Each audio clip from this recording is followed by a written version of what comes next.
It's really been a hot minute since I've recorded one of these types of videos, guys. I haven't recorded one of these since my last intro was being used. So it's been pretty much a year since I've recorded one of these videos, but in this video, I'm going to be talking about my favorite seats on 5 different roller coasters. That doesn't mean you guys will necessarily agree. Everyone kind of has their own preference to this, but hopefully I can give you guys a little bit of insight when it comes to riding these roller coasters. So starting off with Mako. Now, my personal favorite seat on Mako is that front left seat. Now, I used to love the back row. I love the drop in the back row. The drop is definitely the biggest draw to the back row because that thing is no freaking joke. The drop in the back row is absolutely outstanding for a B&M. However, when you're sitting in the front row, honestly, the wind is pretty wicked. Normally, I'm not really a huge fan of like the wind in your face, but I feel like it definitely adds to the experience on Mako. Also, the airtime just kind of seems to last for a lot longer, and it also seems to be just as strong as it is in the back row. It's kind of a mixture between almost flowjector and just floater airtime in the front row. However, in the back, it's just kind of more so on the floater side, and I feel like in the front row, it just lasts a lot longer. And more specifically, I decided to go with the front left seat because that ending helix right at the end of the ride, you feel like you're going to touch the water. I don't know, that's a pretty cool added bonus of sitting on the left side. However, you can't really go wrong with any seat on Mako. However, if you can get a very front or a very back row ride, you definitely won't regret it.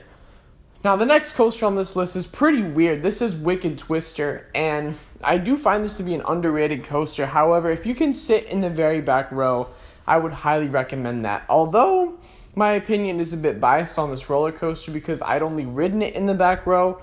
I'd never tried to ride in the front row, and I've heard the front row can be pretty fun as well, especially with that vertical spike and how it just kind of shoots you up and you really feel like you're spinning really fast over that thing. However, it does the same effect in the back row, except you're facing down, and I'm not really too sure which one is actually better, but from what I've experienced, just getting all sorts of hang time and crazy twistiness while you're sitting 90 degrees looking straight down, that was a pretty fun experience in my opinion. That's kind of why I find Wicked Twister to be an underrated coaster, because those laterals on the way down really are a lot of fun. And that's why I like Wicked Twister in the back row. Up next, we have another B&M from my home park, SeaWorld Orlando, and this is Manta. And my personal favorite seat on Manta is the back right side, because when you're sitting in the back row, you're going to be getting some nice forcefulness over like 1 or 2 of the turns. You're also going to be getting tons of crazy force on that pretzel loop. Just in terms of forcefulness, the back is way better than the front, although the front can be a little smoother and a little bit more comfortable for some new coaster enthusiasts. If you love forceful rides, definitely aim for that back right seat. And it's also really important that you sit on the right side because you're going to get to feel that water effect as you're going through the mid-course brake run drop, where you kind of splash up against the water. If you sit on the right side, you'll feel it on your knees. And if you put your hands out, you can actually feel it on your hands a little bit. It's a pretty funny feeling. And that's why I like Manta sitting in the back right side. I usually go for it pretty much every time I try to ride Manta. And now for the 4th coaster on this list. This one should almost be obvious. This is Thrill Dragster in Kingda Ka in the very front row. Now, here's my dilemma with this whole thing, because there have been so many horror stories of people trying to get on Kingda Ka, trying to get on Thrill Dragster. They wait the extra like 20-30 minutes for the front row, and there's like 2 or 3 trains in front of them and it breaks down. My recommendation is to get there as soon as the park opens and get on this thing, no matter where. Because if you're going to miss out on an Intamin Strata coaster, that would suck pretty bad. That's why I'd recommend go for the middle first. However, once you try to get a re-ride, definitely go for the front row, because I don't want anyone to miss out on these roller coasters.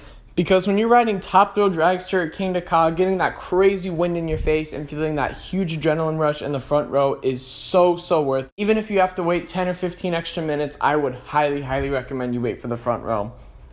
And for the last coaster on this list, this one's going to be a bit weird. This is Skull Mountain at Six Flags Great Adventure. I figured this would be one that I could talk about pretty briefly and interestingly. Basically, if you sit in like the front row or the middle row, you're just going to get an average, indoor kiddie coaster type vibe. It's whatever. But if you're sitting in the back row, you'll actually get some really surprising airtime over that drop. Some people say it's a top 5 coaster in that park solely for that reason. I kind of have to disagree with that because it's still just a regular family coaster after that. But if you're sitting in the back row, you're going to get thrusted over that drop, and it's actually really surprising. Alright guys, so thank you all so much for watching. Be sure to like, comment your thoughts on these coasters. Be sure to leave some suggestions in the comment section below. Subscribe for more, and as always, I'll see you all later. Peace out.